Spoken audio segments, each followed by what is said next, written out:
Well, so far this camp, I think Coach said it earlier, we're really excited about the progression of the older guys, the guys who played last year and played in the past, but we also are excited about the young guys because I think we talked in fall camp, or I talked to those guys about them being young and incredibly talented, incredibly fast. Well, sometimes when you're young and fast, you go the wrong way, but you go really fast. But it allows them to be able to recover a lot more quickly than they would if they were not athletic and talented. So we're excited about where we are right now. Some of the freshmen in the secondary there, I know Coach Morris mentioned Mikhail Oni, Christian Davis, and Eric Sutton. What made those guys really stand out as a talent standpoint, or just being able to pick things up faster or over the belt? Well, I think that our older guys did a great job bringing them in this summer and kind of getting them familiar with the standard, getting them familiar with the program. So I have to give the older guys a lot of credit when we even talk about these young guys. But when you watch Christian and you watch Mikhail and you watch Eric, they just have a different gear, as freshmen.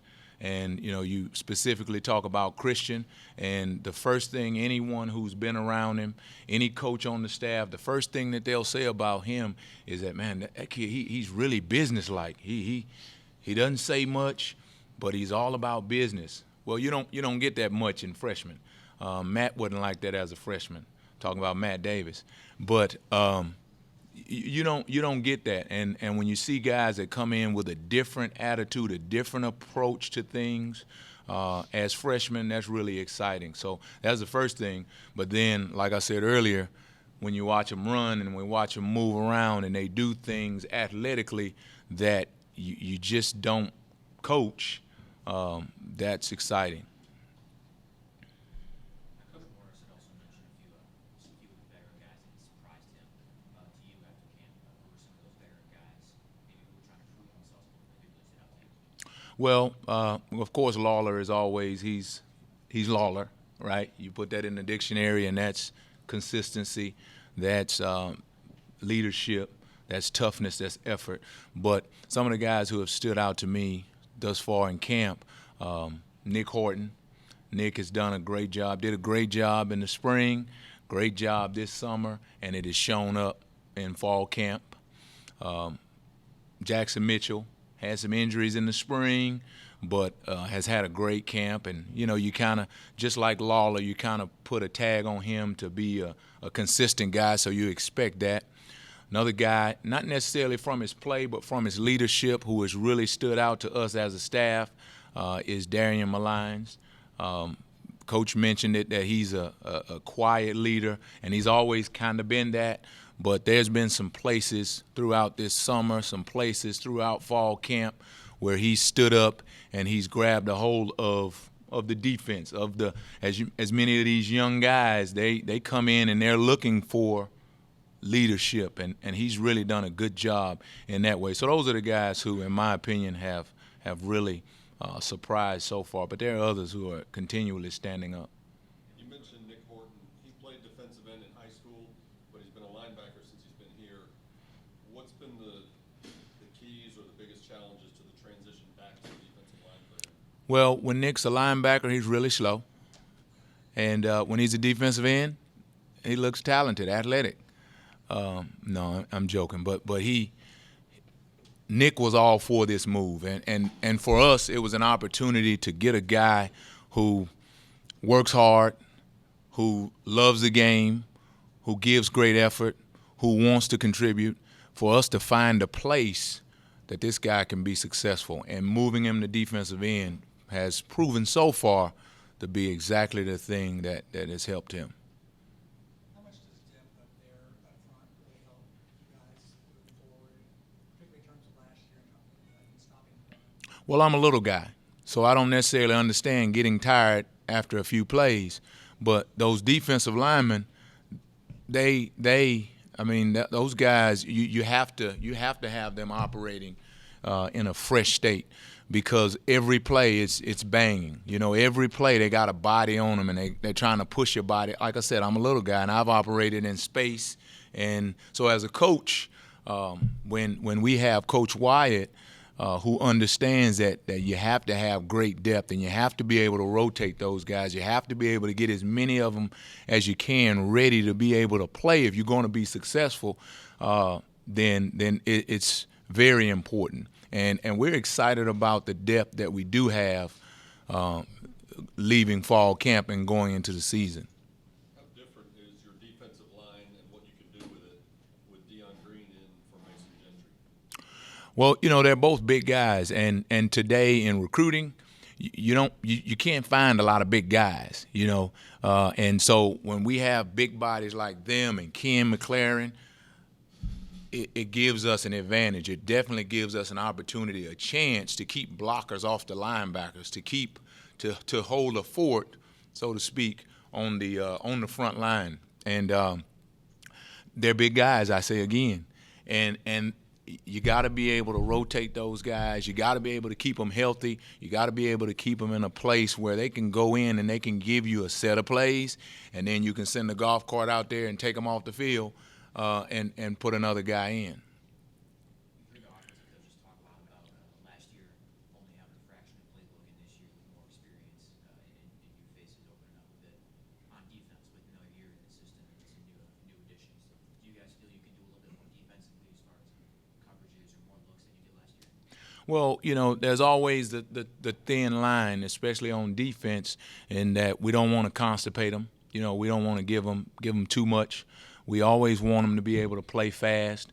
But when you do have a second year, because you look at last year, and I don't like to look at last year much, but throughout the season, it was a continual learning process where you're trying to determine what these guys can do, and then you go out and you put them in the fire and you determine, well, maybe they can't do that. Well, when you're in year two, you understand them a little bit more. You understand what you can do as a coach, and they understand what their expectations are as players. So we're fortunate going into year two that we feel like we're going to be able to expand the playbook just a little bit because, it's not about the playbook. It's about what those guys can do on the field. It's about what they can do very fast and what they can do with a high amount of confidence. And we're excited about that right now, the fact that we feel like our guys left the spring understanding the defense, and they came into fall camp and they showed the freshmen as much as they could as players what we do on defense. And they've had the opportunity to go through fall camp and beat each other up while continuing to fortify their knowledge of the defense. And so we're just excited to be able to step out there against another opponent to see, how much work we've really done as a staff and as players.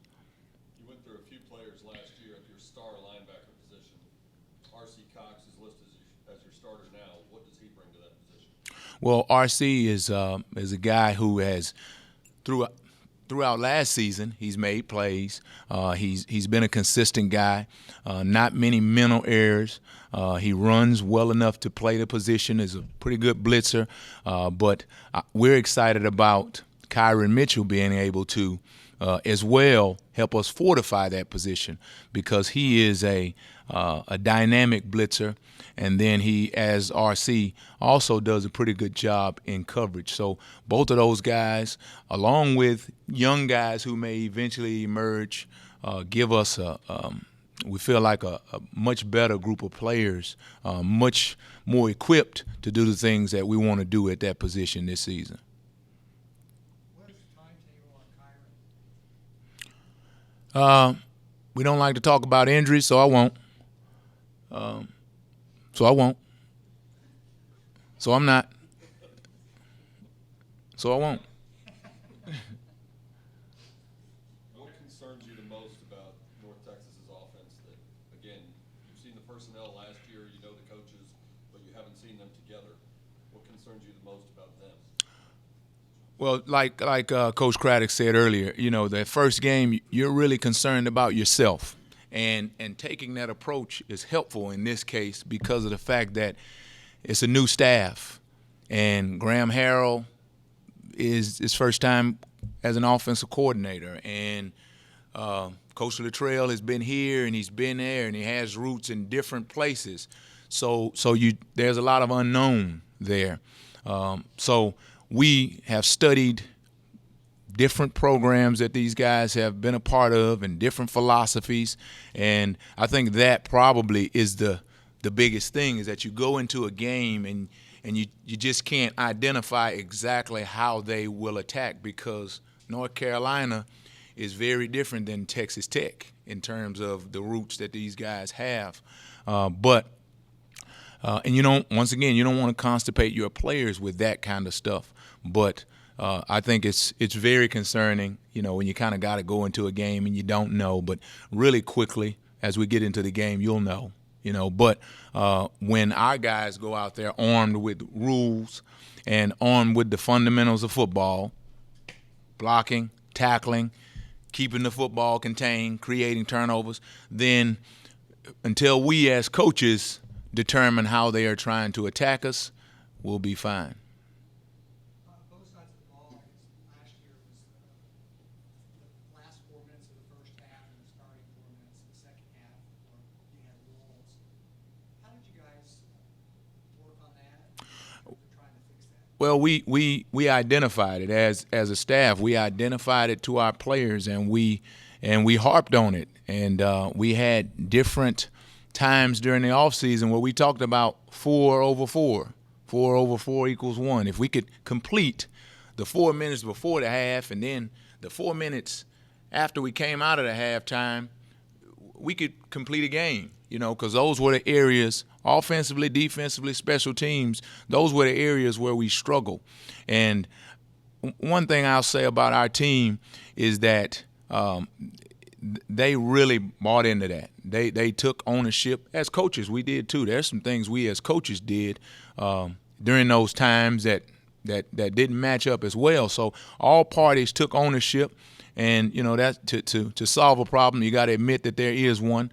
And our team took hold of that. They took ownership, and we had incredible leadership throughout the offseason, the summertime, and guys made a commitment to finish things.